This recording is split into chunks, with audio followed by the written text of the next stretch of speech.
ایسا روزہ رکھو تو یہ ہوگا قولی یا حکمی. دوسرا سنت کی قسم فعلی. فعل مطلب جو آپ کو کرتے ہوئے صحابہ نے دیکھا. مطلب اللہ کے رسول نے کہیں بولا نہیں ایسا کرو، لیکن صحابہ نے دیکھا اب رات میں اٹھ کے ایسا عمل کرتے تھے، رات میں اٹھا، آنکھوں کو ملا اور سورہ آل عمران کی آیتیں پڑھی وغیرہ، تو یہ ہو گیا فعلی.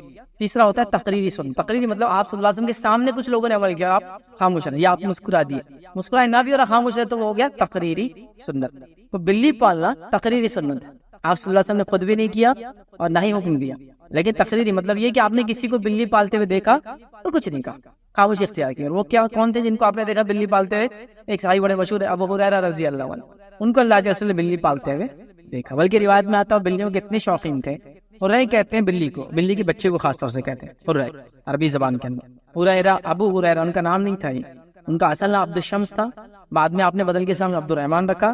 لیکن بلیوں سے ان کی محبت دیکھی، اور کتنی محبت کرتے تھے. روایت میں آتا ہے کہ اللہ کے رسول کی مجلس میں آپ آتے تو بغل کے آستین میں بلی رکھ کے لاتے، چھوٹا بچہ رکھ کے لاتے تاکہ وہ سوتے رہے اندر، اس تو آستین کے اندر بلی کا بچہ لے کر آپ مجلس میں آتے تھے. تو اللہ کے رسول نے جب ان کا یہ عمل دیکھا بلیوں کے ساتھ تو کہا ابو ہریرہ، مطلب بلی کے باپ. مطلب ابو ہوتے بچے کے نام سے بولتے، ایسا کوئی انسان ہے اس کا بچہ رحمان ہے، معاف کر عبد الرحمان ہے تو بچے کا باپ کو بولتے ابو عبد الرحمان، عبداللہ ہے تو ابو عبداللہ ہے نا، یہ ایسا ہوتا ہے. تو ابو ہریرہ ان کا نام نہیں تھا، عبد الرحمان ان کا نام تھا، اور ان کا اصل نام دور جاوید میں عبد الشمس تھا.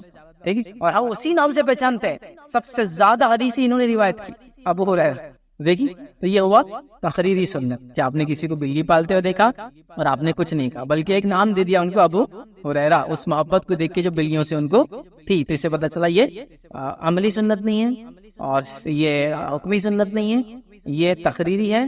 آپ کوئی سوال کرے کیا بلی پالنے کا ثواب ہے؟ تو نہیں، کیونکہ ویسی سنت نہیں ہے تو اس کا وہ ثواب نہیں جس میں اللہ کے رسول نے یہ کرو یہ مت کرو ایسا کرو، اس کا نہیں آتا. لیکن ایک جانور ہے، جب اس کو آپ پالیں ظاہر سے اللہ اجر دیں گے، اس کو آپ کھلاتے پلاتے، لیکن ایٹ دا سیم ٹائم اس بات کا بھی خوف ہونا چاہیے کہ جو جانور کو آپ پالتے ہیں آپ اس کی کفالت کی ذمہ داری لیتے ہیں، پھر مالک پہ پوری ذمہ داری کی اس کو کھلائے پلائے اور جو اس کی ضرورت ہے پورا کریں. اب عورت بلی تو پال لیتے ہیں، اس کو بچے ہوتے شوق پہ پھینک دیتے ہیں، اس کے بچوں کو پالنا بھی آپ کی ذمہ داری. بلی تو پال لیتے شوق سے، بلی کو چوہے کو ختم کریں گی، بلی کی وجہ سے روڈنٹ گھر کے اندر سانپ بچھو گھوس نہیں آئیں گے، فائدے تو پورے لیتے ہیں اس کے. بچے پیدا ہوئے اس کی لے کے پھینک کے آتے، بچے پیدا ہوئے لے کے پھینک کے آتے، مطلب بچوں کو مارنے کو آپ نے جائز سمجھ لیا بلیوں کا فال. بلی کے بچے بھی تو آپ کی ہو رہے ہیں، اس کو کیسا چھوڑ سکتے ہیں آپ کو کرنا پڑے گا. تو اس کو بانٹو، آپ بلی کے بچوں کو دے دو لوگ، لیکن چھوڑ دینا تھیلے مان کے پھینک کے آیا تو پھر یہ غلط. جب آپ پیٹس کو پالتے ہیں نا تو ان کی حقوق ادا کرنا آپ کو بے حد ضروری یاد رکھیے، ورنہ یہ سخت گناہ کا باعث ہی بنتے ہیں، بلکہ بہت سخت وعیدیں بھی آئے. خاص طور سے بلی کو مارنے کے تعلق سے ایک بڑی سخت وعید ہے. صحیح بخاری کی روایت ہے، نبی کریم صلی اللہ علیہ وسلم فرمایا خاتون تھی، بلی کو اس نے کمرے میں قید کر دیا، نہ کھلایا پلایا نہ اس کو خود چھوڑا کہ وہ جائے اور اللہ نے جو مخلوقات دنیا میں رکھی اس سے فائدہ اٹھائے. وہ بلی مر گئی بھوک پیاس سے. اللہ کے رسول فرمایا اللہ نے اس شخص کو جہنم رسید کر دیا جس نے اس بلی کو مارا. ایک بلی کی موت کی وجہ سے ایک عورت جہنم میں گئی. ان کے پھر حق ہیں، اگر پالتے ہیں تو حق ادا کیجیے. یہ نہیں کہ آپ نے پالا گھر میں چوہے ختم بلی کو لے کر پھینک دیا.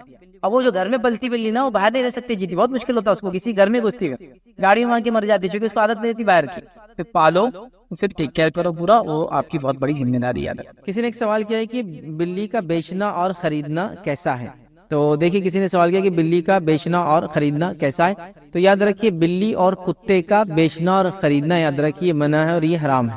بلی اور کتوں کا بیچنا اور خریدنا یہ منع ہے یاد رکھیے، اور یہ حرام ہے. اور اکثر اہل علم کے فتاوے اسی پر ہے یاد رکھیے کہ بلی اور کتوں کا بیچنا اور خریدنا، چونکہ آج کل بہت کامن ہے، لوگ پیٹس کی شکل میں جانور پالتے ہیں. بلیاں بھی بڑی مہنگی مہنگی آتی ہے اور کتے بھی بڑے مہنگے مہنگے آتے ہیں. لوگ خریدتے ہیں تو خریدا بھی نہیں جا سکتا، بیچا بھی نہیں جا سکتا. کچھ لوگ یہ سوال کرتے ہیں کہ ٹھیک ہے ہم بیچ رہے نہیں نا، مطلب ہم اس کی انکم نہیں کھا رہے لیکن ہم خرید رہے ہیں، مطلب خالی پرچیز کر رہے ہیں. تو یاد رکھیے یہ درست نہیں. جیسا سود کا لینا اور دینا دونوں حرام ہے. تو کوئی کہے میں لے تو نہیں رہا ہوں سود، مطلب دے رہا ہوں صرف، جیسا کہ میں مجبور ہوں تو میں دے رہا ہوں، تو میرا ایک الگ چیز ہے. لیکن لینا اور دینا حدیث کے اندر واضح ہے کہ 4 لوگ سود کے گناہ میں برابر ہیں، جو لے اور جو دے، جو گواہ بنے اور سود کا دینے والا، سود کا لینے والا، سود پہ گواہ بننے والا اور سود کا لکھنے والا. آپ نے کہا چاروں گناہ میں برابر، تو لینا اور دینے کو برابر قرار دیا. تو کتے اور بلیوں کا خریدنا اور بیچنا جائز نہیں یاد رکھیں. نبی اکرم صلی اللہ علیہ وسلم نے 2 سے 3 روایتیں اس قسم کی حدیث ہے. ایک روایت میں نبی اکرم صلی اللہ علیہ وسلم کتے اور بلیوں کے فروخت کے بارے میں جب سوال ہوا تو آپ نے اس سے منع فرمایا. آپ نے اس کی قیمت لینے سے، مطلب خرید و فروخت سے اس کی قیمت لینے سے آپ نے منع فرمایا. تو ڈانٹنا، منع فرمانا، اس سے علماء لکھتے ہیں اس کا خریدنا اور بیچنا دونوں ہی چیزیں حرام ہیں. اس مسئلے میں علماء کا صرف اختلاف ہے، اس مسئلے میں اختلاف ہے کہ وہ کتے جو کتوں کو خاص طور سے ٹریننگ دی جاتی ہے، ٹرین کیا جاتا ہے ریوڑ کو سنبھالنے کے لیے، جیسے اس زمانے میں ہوتا تھا وہ بکریاں اور بھیڑیں ہوتی ہے، تو ظاہر سی بات ہے آدمی کو رات میں جمع کرنا ہے تو آسان نہیں ہوتا، لیکن وہ کتوں کو پالتے ہیں۔ پھر وہ کتوں کے کیا فائدے ہوتے ہیں؟ ایک تو ریوڑ کو جمع کرتے ہیں، دوسرا فائدہ یہ ہوتا ہے کہ بھیڑیوں سے اور دوسرے شکاری جانوروں سے بھی آپ کا وہ ریوڑ بچ جاتا ہے، اس لیے کہ پھر کتوں کی وجہ سے وہ جانور ان کے قریب نہیں آتے۔ تو ظاہر سی بات ہے کتوں کو شکار کے لیے پالنا، کتوں کو حفاظت کے لیے پالنا، کتوں کو ریوڑ یا اپنی بھیڑ بکری کو سنبھالنے کے لیے پالنا، یا کتوں کو آج کے دور میں سیفٹی اینڈ سیکورٹی کے لیے پالنا، جیسے کہ ایئرپورٹس پر ہوتے ہیں، پرسنلی گھروں پر ہوتے ہیں، تو کیا یہ تو درست ہے، شکار کے لیے بھی درست ہے، یاد رکھیے کتوں کو استعمال کرنا۔ تو سوال یہ کہ پھر جب ہم شکار کے لیے استعمال کریں گے، سیکیورٹی کے لیے استعمال کریں گے، سیفٹی کے لیے استعمال کریں گے ریوڑ کو، تو کوئی نہ کوئی ان کو ٹرین کرے گا۔ پھر مطلب یہ کتے عام نہیں ہوتے، یا تو آپ نے پالا ہو یا تو آپ نے ٹرین ڈاگز لائے ہو۔ تو یہاں یاد رکھیے اس معاملے میں حنابلہ کا جو حنبلی علماء ہوتے ہیں، سعودی کے جو علماء ہوتے ہیں، ان کا تو بالکل فتویٰ یہ ہے کہ وہ اس کے لیے بھی حرام ہے، لیکن یہاں احناف کا، حنفی علماء کے جو فتاوی وہ یہ ہے کہ شکار کے لیے اس کو اگر کوئی بناتا ہے، تیار کرتا ہے، ریڈی کرتا ہے، ایسے پروفیشن کو تو ویسے اختیار نہیں کرنا چاہیے، لیکن اگر کسی کا جیسا انڈیا میں اگر ہم کامن لے لیں تو کوئی نان مسلم اگر یہ سب کرتا ہے تو اگر خرید لیا جائے ایسا کتا تو پھر وہ لکھتے ہیں یہ جائز ہے۔ آپ سمجھ رہے اس حد تک صرف، اور کسی نہ کسی حد تک میں بھی اس کو صحیح مانتا ہوں، اس حد تک صرف میں یہ نہیں کہہ رہا ہوں کہ آپ کتوں کو پالنا شروع کر دیں، کتوں کو ٹریننگ دینے کا شروع کر دیں اور اس کا پیسہ کھانے نہیں، لیکن آپ کو اگر خریدنے کی ضرورت پڑتی ہے سیفٹی اینڈ سیکورٹی کے لیے، جانوروں کو سنبھالنے اور پالنے کے لیے وغیرہ وغیرہ، تو پھر آپ چونکہ یہ آپ کی مجبوری ہے، اس کے علاوہ اور کوئی نہیں، کوئی آپ کا ٹرین ڈاگ تو فری دینے والا ہے نہیں آپ کو، تو لہٰذا اگر آپ وہاں خرید لیتے ہیں تو آپ یہاں چونکہ مجبور ہیں، یہاں تک انشاءاللہ یہ درست رہیں گا، اور اکثر حنفی علماء کا فتویٰ اسی پر ہے، اور میں بھی اس کو کچھ حد تک صحیح مانتا ہوں، اس لیے کہ کچھ لوگوں نے یہ کہا کہ کتا ایسی جگہ جو ہے تحفے میں دینا چاہیے، مطلب کوئی انسان پالتا ہے اور وہ دے دے، لیکن کوشچن یہ آتا ہے کوئی بھی آدمی ٹرین ڈاگس کو تحفے میں نہیں دیتا، چونکہ ان کی ٹریننگ میں جو پیسہ صرف ہوتا ہے بہت زیادہ ہوتا ہے۔ دیکھیے آپ ایئرپورٹس پہ ڈاگز ہوتے ہیں، لاکھوں روپے کتے ہوتے ہیں، صرف وہ ایسی چیزوں کو سونگھ لیتے ہیں، اشیاءوں کو جو سمگل کی جاتی ہیں، جو انسانیت کے نقصان دیتی ہے، ڈرگز وغیرہ، اور سونگھ لیتے ہیں، ٹھیک ہے۔ تو ظاہر سی بات ہے وہ ڈاگ سنیفر ڈاگز بولتے ہیں وہ ہوتے ہیں۔ اسی طرح کرائم وغیرہ کے اندر لوگوں کو پکڑنے کے لیے وہ جو کرمنل ہے اس کا کچھ ہاتھ، اس کا کچھ کپڑا، اس کا کوئی پسینے کا خطرہ گرا ہو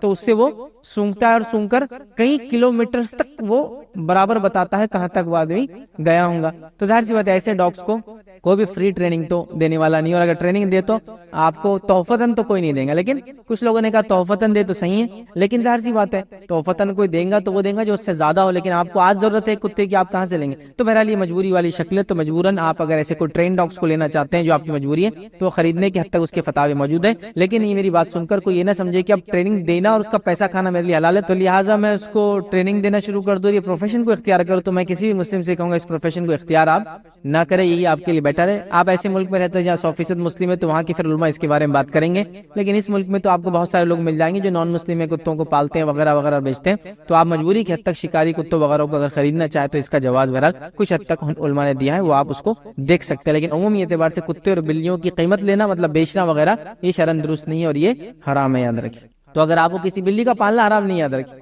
کتے کا بحالت ضرورت پالنا حرام نہیں، یاد رکھیے، لیکن خرید و فروخت کی اس کی ممانعت ہے، تو لہٰذا اگر بلی آپ کو چاہیے تو کسی کے بلیاں بچے دیتی ہے تو اس سے آپ بچے لے سکتے ہیں، اور کتا اگر آپ کو چاہیے جو سیفٹی سیکورٹی اور آپ اس کو پالنا چاہتے ہیں تو آپ، لیکن وہ گھر کے باہر رہیں گا، اس کے سب شرائط ہے، یاد رکھیں، ان شرائط کے ساتھ شکار کے لیے پال سکتے ہیں، ضرورت کے لیے، بیڑ کو سنبھالنے، حفاظت کے لیے، یا اسی طرح آج کل کی سیکورٹی کے لیے آپ کر سکتے ہیں، لیکن وہ بھی ظاہر بات ہے گھر کے باہر رہیں گا، گھر کے اندر نہیں رہیں گا، وہ ساری حدود کے ساتھ میں کہہ رہا ہوں، آپ اس کو کسی سے لے سکتے ہیں اور لے کر اس کو ٹرین کر سکتے ہیں، یا مجبور ہو تو پھر خرید بھی سکتے ہیں انشاءاللہ۔ تو بچوں اب ہم اپنے سیشن میں آگے بڑھیں گے، اور اب جو ہمارا سیشن ہوگا وہ ہوگا ایک ایکٹیویٹی ہم لیں گے، ہے نا۔ ایکٹیویٹی میں آج ہم نے کچھ دیکھی، یہاں جانور رکھے ہیں آپ کے سامنے، ہم کو یہ دیکھنا ہے کہ یہ جو جانور سامنے رکھے ہیں اس میں سے ایک ایک جانور کو ہم لے سکتے ہیں، اور آپ کو یہ بتانا ہے کیا یہ جانور کا مینشن، ذکر یا نام ہو سکتا، کچھ نام سے اور کچھ کا صرف ذکر ہو، اشارہ ہو، تو کیا یہ اینیملز قرآن میں ہے یا نہیں ہے؟ ٹھیک ہے، چلیے کون پہلے بتائیں گے کون سے اینیمل کو سلیکٹ کریں گے؟